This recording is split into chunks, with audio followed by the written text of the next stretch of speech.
Jik lai bawa jadi kenun ini. Masaki hai ba aku ye lebak ambak sigi oi ba koi lenga lol amma oina adagi magi aku ye chiri jelam oina maki lagu da maki role ada maki mari ba kita muta maki do da ge na hai ba do masin hana aku ye first oina moi BJP gi nation first ka hai ba do shi oina aku ye tabuk shi aku ye tawdum ne ba aduna nation do aku ye thugan da honor gi ba che kana no hai ba che aku ye magi aku ye lenga पाइबा अदुग मयाम पुन बुदुना कनानु हाइबिस मन मस खंग बताबरो अदुगी दो अखोई मणिपुर अदु पुरा अदुगी fail ओइरग लेरे यंगनब कनानु लेबा कन थुगानु होंदरि बनो आइदे हुजु हुजु मोना भारत डेंगाक डबल इंजन लोर बलगा कुबिसि बुलंगाक से मसी अखोई मणिपुर गी रेंगाक सिगा मबाइनि सि करि नो खंगदे मबाइनि लेने मरि से मबाइनि लेने मरि से करि नो खंगदे अदु खंगदबगी अदुगी फोल दुना अदु कदि तोहि हाइदे मणिपुर से ओइरब फिल्म चिने भारत लेंगाक अमसुंग मणिपुर लेंगाक अनि लेजने बा डबल इंजन है बलाक अनि जे ना को मसिदा खोगी मबाइ लेने मरिसे करिनो अदु मणिपुर थोगलिबा खोगी लान साथिबा लान जे मसि मबाइ लुसन बहुन दिसि करिगिनो हाइबसि चिगी अमा पाखोंग बा खोई मयाम लेयब अदन मसे मणिपुर की पीपल सिंग खोगी पुनमना खोई मसे अखोई खंग ताबने मसिनि खोगी हम हाथिबा याला आइना हाइजबा दाइ हंजेगो एमपी अनि गिदो को लाक्सगे या हाइदा हैना मनपुर याला मदा कोई कनो की ड्रग मुथनबा कोनबा थबक तौरे अदुगी गवर्नमेंट कोई मोना जरिंजो लंदारक परेना हाइरे कोई गैप थंबिरिदो अदु चुमे मनपुर की लेंगा ना कोई वॉल ऑफ ड्रग ना कोई मिस्टर बिरेन ऐसे mister villain wall of drug ना ओनर बिरेन तौर माना तौ वॉल ऑफ ड्रग है याम फई हबने बस मालेम पुरमबकी इशूनी ड्रग मुथपा अरे कोई सोशल फोर्स कनबा रिजर्व फॉरेस्ट कनबा को अदगी लोनमक वाइलैंड कनबा उमंग कनबा बिदि याम फरबा मुनमरेबो अदु फरबा मागी अखोई थबक तो अदु थबक से अखोई ओनरबन सिमने से बिरेन मा what of drug social forest अदगी रिजर्व फॉरेस्ट शेड्यूल फॉरेस्ट वाइलैंड लोई कनबना बबी थाबा यादिना चंगखिलक थबक तो याम फैना हाइबसी भारत देंगा अखोई भारत नरेंद्र मोदी ना अदगी मयाम पुनमना मा सपोर्ट तौरबो मन अदु तौरबदगी नत्रो न मोन अदु तौरबदगी नत्रो मोन लेंगाक दा कोई कुकेना को टेररिस्ट इंदना अदुगी मोन लांदारे न हारि जमाना अर सरकार द लांदारक पनि मिशन पाजा नति हारिबो अदु गजब मिगी ड्रग मरु फल बतसी अदगी कोई तुमगी फ्यूचर जनरेशन कंजी मौसाई क्लाइमेट चेंज सोब उमंग वामंग कंजी आइंगा साकाइदर खनगा थमजी हाइना पाखलैबो अदुगी ओनरबन चिमसे बिलियन की मागी थबक तो अरो नरेंद्र मोदी ना अदगी भारत की लेंगा नंबर की एमपी अमतना मोई बीजेपी अमतना वेरी गुड कनो नंग थागने गाइनी नंग मतें पांगदे मोन हाइदेबो सी अखोई बिलियन अखोई चिमसे बिलियन खंगदमेबो माने अदुगी ओन एपिसोड ओरगा होरेना हाइदिनेबो सिनी ख्वाइदगी हाना माना मा अखोई खंगदबसे अदुना मसी अदु कदवी हुजक्ति कनान जिंगनबा कनानो अफोंगो जिंगनबा कनानो मरबु थुगाइनबा सिनबाय बसे मरबु थुगाइनो सिन सब माने मरबु थुगाइनो सिलबा मिसे कना कना नो ममांग पोप तारो चोंथोबा असिबोगा कई दमजनबा खुन असि मोइना लेबाक थुगाइबा मया खबो मोइना लांगनबा कोइ मोइ आइंगे ओइनबा तें लौदना खोद मोइ पिबन गन करिगिनोबा लेगाक्सिन अदु मतिक बांगदबा मसिन बांददि मरिबांग सिबा साबा मथंबो यौदबा हा मियामबो जो ऑब्जेक्ट असिबा ख्याता लंजिनबा सी तौबदगी लेबिदगी अखोइ थोपरेबा अरे वाफम मोने यंदु लेंगाक से लेना याम दा आई पंजरो याम मोन पनबिरे अखोइ सेपरेट इमिग्रेशन मणिपुर डीजीपी अम थंगदबनी मणिपुर शेष अखोइ चीफ सेक्रेटरी थंगदबनी हा सी डिमांड तौदर मोन सी लाकपदगी हुजक्ति मतुगिदु ओय तोंगान बा मतुगुदु यारो कोलादगी हुजगी यूनियन टेरिटरी पिओन हाइरेबो यूनियन टेरिटरी पिओ डिमांड तौगिदा ngaraang maktada Kuki inhibited area मोइ मैम तारिबा मैम पुनमक्सिदा मोइगी शटडाउन को तौरगा अतम मोइगी रेली मा सत्तना मणिपुर टेरिटरी एरिया तो पिगदबेना संखिलेबा अदन मणिपुर थुगाइन बा संखिलक पातो की मैम की मोइ होदो मणिपुर की लेंगा की अमतना चुसानपुर की डिस्ट्रिक्ट एडमिनिस्ट्रेशन ना चुसानपुर की एसपी ना अदु तो मैम ना मणिपुर थुगाइन भारत थुगाइन संखिलब खुंजंदो मोइ किते किते वंगेबा अदुगी हेरो जंबगी मोगी बीजेपी की एमएलए पाउलान हाइर एमएलए दुना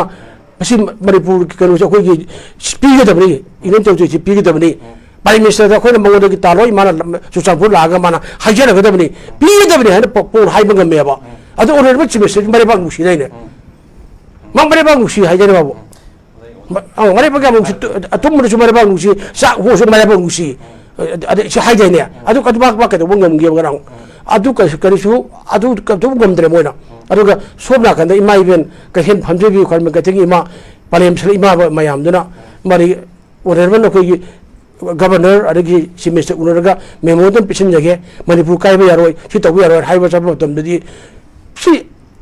tingye ba police ba mari police ba sisin dara tinga kana sapungam de ba mo de tawu ba che adu jingo mi ga jingo Manipur thugai na ba hodre ba phung jingo ba mayam na chakina ko kongi mo na ko hi gumna jingo le ba aduna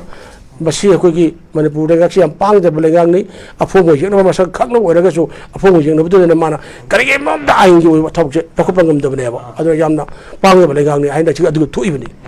yam pasi oja samdai laksaning wa hang di Manipur da leri ba mi pung khudi ma hai tare oja samdai Manipur ji bu ka hening hoi ai nacha ju ka hening de nungsi jai adu Manipur masa na taba Manipur sa ko mi na taba mapalam dei lakwa mi na di Manipur gi lehau Manipur gi nungsi ba je masi 파운이 나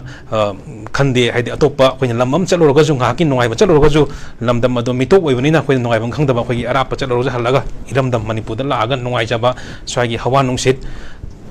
tel leidaga wakhan nena ta potha jaba nusi jaba imale ba pu nusi jaba Manipur da leiba mipung khudi makse loina sungsoi soidana phorong ngane khali hojik ta leiba demand jidi Manipur dagi tongan tarage Manipur jibu thugai rage haiba sidi oja Manipur the pokchaba Manipur bu nusi jaba mi di sungai oira moina khali aduna is it the right time hoji sigi lengaki matam na tabra masiguma mi jibu khandoga masiguma mi asina isam samjaba mi innocent mayam am de injalaga nokhoi separate talu nakoi adu tau ada tau ne injalaga hoji pokta Manipur pokta hoji pokta tangdu leita dana amaga nungsi handana lari baje masiguma mi myam je khandoga athung matam na khandoga crack down tauba si matam yogdribo oja samjai roiba yafa ka doni adu di khoi gi leba ka ma thugai na honari ba ade irang thokna honari ba ta handana honari ba blood set ta no honari mi du khoi na ba khadu gu done ba modu da phoba minute apa minute ba adu di khoi lenga gra amasung me ko dam dam dik mi yam ta adum khang dori ni ire ba bude hen ba leite ire ba ga shanti thugai ba si kana no kai no ab do khanga ga na moidu ta heng na ko gi ako cherak pi ga dam ne ba adu ako Manipur kai no ha Manipur adu khange Manipur di Manipur thugai na honari bi kana no karino hai bache huti Manipur nga kam sung bhar lenga ani man yam sing khang ye ba yam sing khang ga phai kari da to mo na ko gi hui yo khot ga ko gi lai bi dong ga ko tham ji kari gi hai ba wa hang ne bo ji mayam na lai se ari ge sai ko gi marup sa ta hai bi gi do le ba ring thau pan tra le ba ma de bu le hu le hi di do adu ga ring thau pa la bo ora ga su ring thau na hai ba wa si de le ba ma khai ta hai de adu thak chu ga hai de hai ba le ye bo le hai du ki wa do thap ko pakto e ma aga wonu wolin adu huji ko gi Manipur gi oire ba ko gi chief minister Birhena ngasi bhor Manipur kai da ba tukai da ba le ta da na ril kem ne bi lising ni phu lising hum hu ba ta le jara wa phim le yum mayam sing se sigi oire ba phim si da man ha gi wa pun bu ma thab ko na ngak pang ma bra sini aduna ma se yam na ko yam na bo kari tor mayam na no ke ba ge no le sibu chief minister ra hai ba la e ba mana haji Narendra Modi le ngidon ngai horo nom tare ngidon nga pha horo bisi pele ngidon ngai horo haji mana chi toy na hai ga le akoi du kanu chi akoi gi MP ne gi PBO sadare ba mori ulang ge hai ne odo ge mana haji ba wa do thabo ga pang tre ni thoro ngai wa dre ba ka ma dum tal ge to e ba aduna haji ba khud ba lu chung mar hai ba chung thabok che oina pang thorok ta bena meya na ma che ba ko gi lu chung bani hai ba che gi wa che ko gi laruk tre ba ari bari bak Manipur khwadi gi lu shi da ba ko gi lu chung bani hai ba su khang ya mek chen na khang ye ba ari ku shi hai bi do asi gum ba ko phat ba mi meyam ko gi immigrant meyam singa se tang thok khira ba to ba hai ba pon ma se ma che lenga su ko gi paket ka da ba ne ba adu gi dam to na to ko gi NRC chalhan bi ona meyam law che ngasi ba NRC chalhan bi indigenous ko people ko si kanano indigenous ta ba kanano immigrant elegant du ka ya no bi khangin ji Manipur NRC chalhan lo hai meyam na NRC chapa gi base ya do 1951 hai tawi aro ko lenga ngadi 1961 oigena hai hoine 51 oigena 60 oigena ko sibo da ko ge manipur da ko ge si fresh out to khira ba ko karano ji sibo NRC channel baje manipur gi lenga asi su thab ko ngam de ba singam de ba sigi damuk ta yeng biu ko border ko ge maya pon ba ki kun gyano kun chani ge mok drama pan ta se le na ma basa mona ona ru chi ma chana lok thok khra bani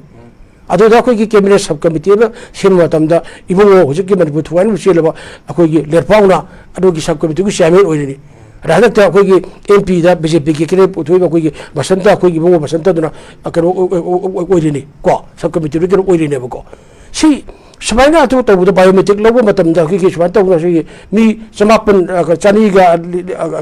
लिसिंग अनि गा का समापन सी फंग ngong रमे बो सुबान तो सी अछोन की चांगे बारे सी इनसे पेपर तो बेम संग लेरे उबंग कोकथो ए मोइना जुम साजिले अरे पाट पुखी मैं आमर तो मंगल है खंगी बो अदो खंगे बा बारे बा मंगल बा खंगो दो भारत लंगाक त फदना तक्सन देना असि तम तम दरा बजु कन्न फोन बो कोई मणिपुर लंगा ngam दे बो एडी बो पखलो बथा बो खुदि मुक लोन मक अमांग बांग दरा लुतु ए बो अदु नि से याम अकोई मनि का तकपिरि बा वजु मणिपुर की मेया न बोर्ड पिरा का नाम नोबो लो मेकर नि रिसर्चर नि मेया की म्यू ने थागले बा मेया पुन बक्से वजु मरे बाक दु याम वार मरे बा काय जन ले को फिल्म बिया मन लोम थोबो रोल तो का लो गे बा अदु दु नि ने ने मोदो ओइ रगदि ओइ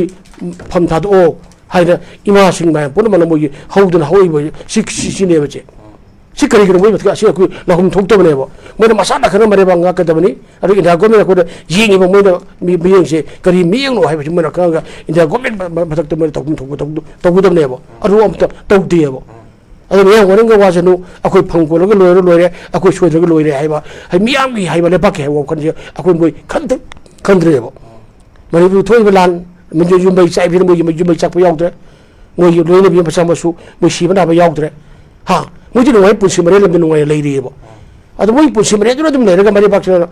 कांग कोंग से मरे बाक्स की मांग रहे इनोन तो पीगे दमने तो वो दमने हाय जना मरे बाक्स की तो कोई चट पंगम जना ओपन जेल में कोई थंदे लगांदा सेमाई लान ngandra जे अखोई लाइर ना कोई कनु ngandra बने बो मोई लगा पारे बो मोई सिक्युरिटी जोरे मोई ngandra बने बो सी काम कोई सही मा था तरम दे सुजुल अबे से सही हमारे थाने सुजल अब लेबा सिबोर करीब द भारत के प्राइम मिनिस्टर वाम द हाइबे हम दबा भारत के प्राइम मिनिस्टर सु करीब द सु मणिपुर लाक्तना सी तौसी से तौसी हाइबे हाइ हम दबा अदु गम मोइना डिटेल तौरे हाइबे खंगीबा मोइना सादरिबा पोक्सी वार जियो पॉलिटिक्स मयाम से खंगना कन मरेबा कन्नबगी दमक त मोइना लखुम थौ थौदांग लोबु ngamdri से मसी याम साथिना मसी याम पांगबा पेंदबा अमनेबो अदु ने से गो फांतर हाइदो मोइना मरेबा छिगी नाको टेररिस्ट मोइना मरेबा के लांदारे भारत की लाइनबा सिंग यामबा मिगी मालेम द मिगी डिफेंस दा मरिसो पोजिशन द लेरी हाइबो बोदरा मोइना थाज लगांदा नाको टेररिस्ट मयाम पुरमक त तक्थोप ngamde tahu pidreba adu ligi natro khun ngak pa sing hera makut akoi gi double variant of license pair ganda khun ngak thokri se adu natro aramai tengon akoi gi sa nok maya phiji gi mani maya mo thokri se adu mo hu legi sti mo kana mo gi sa na ba kan ni pibro mo shit ina ba mo kana to mo kana engine biri maya punamak mo gi mateng pangdra khotla khoi ire ba ngai mani khun ngai bina tawru natra ba अजुन मोज आरानो मियंग the Mona करिगि दम तना मोना अखोइ गी गनो गी eighty गी अरमाइ तेगोन गी मोगी लुसुंग पुरेन अखोइ कोरो हनबा अदु एनायना अदुरा केस पारगा अदु फाने कोने हानो जु तौरे यंगो सिरि होबा सि मथक सिदा अदु बत लगबो तमद्रा एनायना तौरे सुवा यारो एना मन पुरसिम सन लाउदो गत्रो नोने मरिबा गाक तबदि खोनो अखोइ गनोना अरमाइ तेगोना अरे खु खुन राफुन गाइ नत्रो अदु मोना करि दम त मोना एनायना तौरो मोना तौरो करिगनो हाइबिसि खोलावम लिडर मोबे ताओ 시주 하이번 건데요. 아주 뭐 거기 뭐 사전 할도 제 거기 이놈들이 비려가네. 아 하리제. 아시 하이번 도 좀 아무리 해보지. 아들아 또 혼 조금 또드래. 하이번 조금 더 하이드래. 미암 건비드래. 마리박 건드래. 뿡로일로 로이래. 아들아 버럭길래 가는 뭐지. 아두기 맞지 뭐지 우스트레요. 아주 우스트레요. 신이 거기 머리불에 가는 소만 바닥이 가사기 야 파버리 한번 항비리도 कम कर इमिरेन अखोई की इलेगेन मैम पुजे पान खतुक तो के तौदगी मोजु तौथोगुम थोक्तरा हाइदे जांखोग फौ खपगांदा फौहाम के मैम खतु हिना ꯑꯗꯨꯃꯥꯏꯅ ꯃꯅꯤꯄꯨꯔꯁꯤ ꯐꯖꯅ ꯇꯧꯒꯦ ꯍꯥꯏꯇꯥꯔꯒꯗꯤ NRC ꯁꯨ ꯆꯠꯅꯕꯁꯨ ꯍꯣꯠꯅꯕ ꯉꯝꯗꯦꯕ NRC ꯆꯠꯍꯜꯂꯒ ꯕꯦꯖꯤꯌꯥꯗ ꯃꯣꯏꯅ 61ꯗ ꯑꯣꯏꯔꯁꯨ ꯌꯥꯔꯦ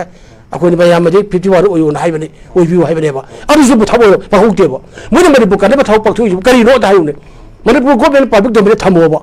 ꯑꯩꯈꯣꯏꯅ ꯃꯅꯤꯄꯨꯔ ꯀꯟꯅꯕ ꯁꯤ ꯊꯦꯡꯅꯕ ꯊꯕꯛꯁꯤ ꯄꯥꯡꯊꯣꯛꯏꯅꯦ ꯍꯥꯏꯁꯨ ꯀꯔꯤꯅꯣꯕ ꯁꯤ ꯊꯝꯗꯦꯕ ꯖꯤꯔꯤꯕꯥꯐꯥꯎ ꯉꯥꯛꯄ ꯉꯝꯗꯦ कुकी नार्को टेरोरिस्ट मई थारगा लोई थादना लोइरकानिदा अदु ngak tawba leiraba koigi central forces ते दुम यामना अदु कथोक पुदिलारेना नोजे लोइनब मई मेर मई था हात के दोरेना पुथोरा कांदा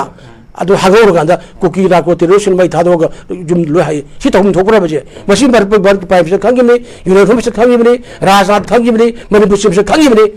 अदु खंगना मई सिबो सि मोन सादरे पोक्सी वारि खंगना हाइबे ngam अदु बागे चौकी रे लुई हाइबकी बाई मतौ तमदगी एमएलए मैम पुन बक लोइनक मैम जो चौकीना कलगा लोइलन लेरेबा अदु मसी यारोय अदु गसाई आइना कनोगी फबना हमबी फासो नाइना खुमौदबा मनेबदो अबा हेबदो ओ हेबसि अखोगी मणिपुरगी हंतक अखोगी एमपी अनि कांग्रेस की नि पिरे यामना पीपल लमोदि पीबा थाजबा रेगी लेगाक सिदा पाले बरेगा कन भारत दगा मणिपुर लेगाक तना मणिपुर कंदबा अखो लौदबा रेगी मी बगी फंडामेंटल राइट ह्यूमन राइट करिनो हाइन मोइन तौखि मयंदो अदुगी लमनदुने बदु लमनदो इलेक्शन अखोगी बिरोड पेपर अखोगी बिरैने बजे सी याम तौर अखोगी माइ पाकनेबो अदुगी माइ पाकदो अखोगी एमपी अनि मनो मोइ खंगेबो मोइ खंगेबो एबा मणिपुर फिल्म खंगी असिका अखो पार्लियामेंट करि रो लगोदगी हाबिदो मोइ खंगेबो अदुना मोइ सोइदना तौरकनी गसी से गसा एना पुंग अनिगे मिनिट 35 दा आई अखोगी दिल्लीदा लेरिबा अखोगी कनोगी एमपीसीसी आईगी प्रेसिडेंट एमएलए अखो इनाव के मेकचन आईगा वरि सानै आईगी कलिपाक मेराजु लीड कारगा फोटो कापगा हाप इएबो अदो हुजु हुजु आदत बोय वासक गसी वासखरे अदु मोना पार्लियामेंट लौगदब रोल अदिगे अखोगी ओपोजिशन की लीडर अखोगी कनोना रोहन गांधीना करी करी करी अदिगे एआईसीसी की प्रेसिडेंट कई तवी गरांग नुंदांग पुंग 5 बाकी ताबद मै फामिनरे अदु गंदो अखोई कनो रोहन गांधीनसु साप सारा अखोई पार्लियामेंट मणिपुर की थोइबि इरांग लानसिगी मतंग फजन थंगनी कांग्रेस की एमपी की मैं पुनमक तौनबगी अखोगी लेरे एमपी अनिसिद अखोगी वा फजन गानबगी मतम पीनब अम तौब मतमदसु चप चान मतम लौगी थाजब पीरे आई गोई सानैबो सिनि पार्लियामेंट चखरग मागी मरेबा कनब लखुम थोगु मयामदो बैक बेंचर मनुंदा फंबा परा फगदब छात्रा ओइनो लेतबा अदुगी दे हदक अखोगी बिमोल अमसो अखोगी अथर एमपी ऑनरेबल एमपी अनि अखोई नौ अनि लेया सोई छोइदना मारी पाक मणिपुर की दमतर अखोगी लौकने हाइबसिदी आई मसी थाजै गसाय अखोगी कनोना कमेन्ट थंबिगिदो हजिमा कनोदगी अखोई बिमोल जो अखोगी पॉलिटिकल तौनो अदि प्लेटफॉर्म दि खरुपद अततेदना बोलेम दिगा खबर अततेदना अदु यो मारी पाक कंदे हुजुक जिंगो मयाम पिरिबा मयाम पुनमुक्तु येंगो चिंग तमदनि मुक्तु म हेलगा बोतल लाक्ते हेला कारेबो मयाम कनानो सिम करम औदो थोखिगेबो सिनी मैं खोलाव इसोरी खोलाव ने हेबदो हदक्सि उदैनेबको अदुना पार्लियामेंट सुबना मोय दिन लौकुम थोप थोकदांग जे चाप चान लौगेनेबा खलि याम थाजै गसी बिमोलगा पार्लियामेंट हाउस संगतमदा मारेबा कलगा अखोगी ngakta अखोई लुम फीगदो यारदना अरेगी मसाबना भारतीय अखोई कॉन्स्टिट्यूशन पायरगा माना अखोगी इमा लोन बैतिरोनगा फजना वासक लौरगा इमा लेबाक मणिपुर याइसफरे काइन तौरुगे अखोई तौरिदो अदु मसी असेंग मरेबाक नुसिबा बैतै लेमगे मपारी हाइबदो अखोगी रिलेदर माना अपुन भारत के दम तो लौकनी हाइबिगदो याम सत्यान ओइबा आइगी दहान मांग थाबा आइगी अकमुदिन मांग थाबा अतगी मैं अपुन खंग भारत अपुन भारत के नेना खनबं गमदबा अपुन मणिपुर खनबं गमदबा हाइबिग वखलोदुदी मोइद लेरोय हाइना आइ खलि मोगी हौरक लाइक तम मयाम लाइकतिगी मोइ नुसिबो गांथोक चौथोरपुदा लोइ खंगिको अदुना पार्लियामेंट सुबना लौकुम थोप रोल से लौब अरे कांग्रेस की ओपोजिशन कांग्रेस ओरबेजु मोना राहुल गांधी मसाबना थाजब पीरे मयामना हाइरे अरेगी मोगी आजुन मारे खागे परसेंटेज हाइरे अद अतोप एमपी मयाम तौगने हाइ अदुगी हदक की पार्लियामेंट कोई जिंग बताबने अद अवन हम लाकने खली अदुगा मणिपुर लेगाक्ति कोन थाजम सुलै लेबि याद्र मणिपुर लेगाक यावरबे अको मोई एमपी अको मोगी एमएलए यांखै लेबा मयाम मोनि सिक्से मो तरा दुबदी मणिपुर थुगाइना खंगेदना अदुबो कैसु तमगमना सेबौरा एसेंबली सेशन अनिरक फमौरा यावदबा अरे गरांग इबो ले अखोगी खौतीना मिगी चुचानपुरा मिनी एयरपोर्ट लिंखत कति पीबी वरवाना अनोबा 7 एमएसन के इनोमेशन तक्सिनबा 이거는 뭐 지어보세 시보다 거기 nen도 좀 라리에 하나 오래면 시비서 에메리부터 하이면 브라보 미기 지거나 거기 유네도 비기다면 뭐기 그러더라 벌을 하급도 나와요 봐 아코지 아주 야로이나 거기 MP 거기 MLA 한테나 하이면 브라보 내가 말이 도와도 호도 야로야 거기 되는 거다 아코 말이 부담더니 하이면 야로 하이도 그럼 뭐 MLA는 막 소나 포be MLA는 하이면 연계 봐 아들 뭐지 까르드라면 뭐지 몸들이 오이 봐 와이 신나버니 뭐지 마지막 시드라버니 마지막 마이샤바 바바 마지막 두가는 호드라바 고 이카고 간능 언드라바 아리기 미기 리릭게 내려가 밑에 바비 또 다하더라 아그 아이쿠샤를 남은 당사에 비셔라가다 좀 참으라 고 시반도 고 도도리브라 하이레버 하이 시보로 두기 황박군 비번 넘다들 이러 학전해 봐 아주나 아니 간접들이 항벌리 머니푸르기 랭학 항벌리 마르기 랭학 항벌리 그리고 머니푸르 랭학 시시 바로 랭학을 사나바고 사나바 아주 뭐는 거기 펌지 밤마가 아좀 사들을 내가 그냥 와서 저로 그 밤 가이드를 오래 파이를 오래 하이는 레이브세 맛이 얌 받다더니 아주나 레이브 그냥 뭐 레이브 동안 뭐 그집에 수아이티 맘포는 막 아이 맘포라 거기 뿌진 좀이 이래 bakkan 그 먹다 아그 줄 아이틀라 아니 좀 줄 아이틀라 막 동네 봐 아주 하이나 거기 인도 주지는 그런 거 하기고 줄 아이틀이라고 더 리밋 하러 간다 미 마야만 하우르간다 어셈블리 라션 오르 어셈블리 보니 아이고 마이 타기바 스피커 보고 센터나 칼라간다 부기바 이게 집내서기 방글로 보 이택 도미 아토보 트라이 방기 마토 타도키바 마이 바기다 먹다 아토보 토비 시킨 신고 봐 아타도 그냥 시티게 하자매 미 자리고 마토 헬라버리 그냥 망그러니 시비 그냥 좀 망그러니 세이 보다 그게 말이 부르가 또 레비카리노 아들 내 말이 보면 시쇼면 보는 박자 우지 이마싱 하우리 봐 매야 보는 보러 비자 이나루가 홈숨도 비란 하고 좀해 재미 저도 왜셨면 어이 부실라 간다네 거기 말이 봐 그래도 또 통상도 로르가 우편 해베체 아이 탐색에 저 타가트리 오자 삼자에 에 오고서 암땅 오자 거기 릴릭 캠들 레디 좀 노아이티 릴릭 캠 팔락버스 거기 한닥다 나오는 가기 MP 거기 오자 비몰 기 저마기 아마 프라이오리티즈 릴릭 캠들 레디 바 미싱기 하나 프라이오리티 포커스 동네 하기 홈 레데 어드나 마니푸다 이샤기 이름담다 refugee 오이나 레이바 하이브제 거기 마니푸 마사제 따레 마니푸 마사제 이샤기 람니 이샤기 람다 refugee 오이나 제버니 오자 마시 호지 오산즈 하이비 기다 인디아기 밀리터리제 스트렝제 또기 마티기 아마 링임니 로냐 마니푸 폴리스 포스 조 야나 깐바 포스 마니 하우직 파우바 마사 릴릭 캠들 레디바 매암지 마사기 매음다 halalaga security force na fazana manipur security force na with the help of central security force assam rifle dagi help lawlaga ngakpada kanana kari to ngam gadori no ja masi to ngam dri kari gino kari gumba pura chat matamda attack troku matamda mi hundrope mohta attack chathari ba mi yumgi property thugare mi du phaba natraga mokoi bu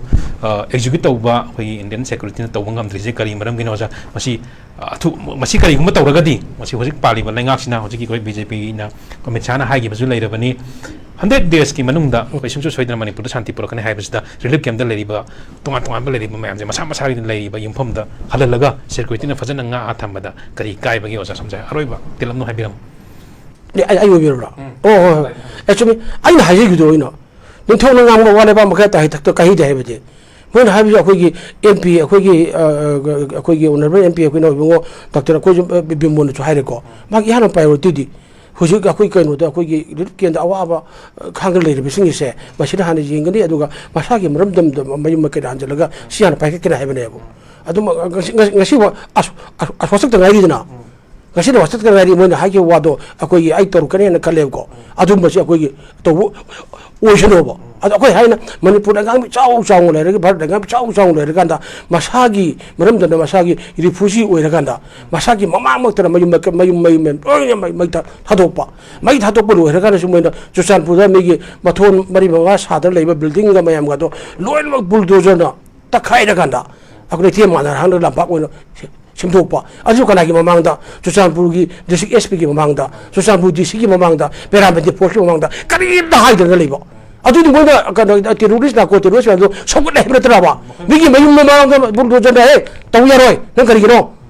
아주 파도 그러더라봐 아주 그 미기 좀 좋아해 봐 본다거나 그 티엔 마켓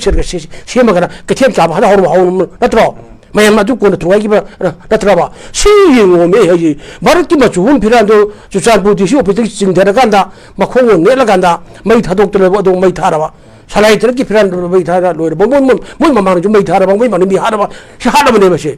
맞아 누가 또 타고 뭐 또 우리 바로 내가 뭐 지금 헷갈리긴 오바 이제 너네들 모두 파이미터 여기 구자라트 떠오르네 하 구자라트 떠오르 어디 시게 바르기 멜랜드 또 떠오르 시와 또 야우로 브라바 해이디 시 야우로 브라바 미 누가 놈이 산이 그 그마 돈목 시보 시보로 파이미터 내 모델 아와 뭐 풍독들 그러면 또 시기 누가 있던 풍독 야우로 브라바 아 누가 더미 걸리긴 오바 아담 더미간 그냥 세텔 오이바 머니푸르 바 봉도 여러분 보고 시보로 뭐 진게 명시 거기 머니푸르 미니스터 MLA 야 거기 뭐는 강봉에 미치 걸리긴 오바 아도 저 주제요 지밤들 이러봐 거기 이런 거 제발 토이면 보내 보시면 바빠나 가사로만 써도 되게 그냥 성범맘도 하우래 그냥 제 거기 지르밤기 거기 그 디스트릭 인베스트 뭐 야우나 SP 야우나 som나 가사기 SP DC 야우나 원이 산들에 그 도당 그발 너무 나가되게 시도구되게는 떠오래봐 수많이 떠오더라 거기 이랑 토이면 바쁨신 거 되게 상실 내면 마음도 똑똑 가다 보니 아래 세쿠리티 파절 프로바이드 떠오르기 때문에 아주가 이랑 간와 바쁨 마소나가나 거기 보로페크라 सब디비전 람다이 코노 소놈들이 그럼 탐들 아무도 지고디 뭐다 부들해봐 아니가 지금 방금 헤드쿼터리 소비 운동 중내래봐 중내래봐 신이 와봐 신이 바꾸는 딸집에서 홈파이리 봐 시면서 그 비련 딸이니 아주 만 다르게 시큐리티 어레인지먼트 계획도 막 넘도 그러긴 오바 시아도 내봐 시 야와라 레디 내가랑 시소 매함 설라간다 미기 릴릭 아마도 캠페인 떠오더나 미기 막 공한 호를 있다봐 이루저러 뭐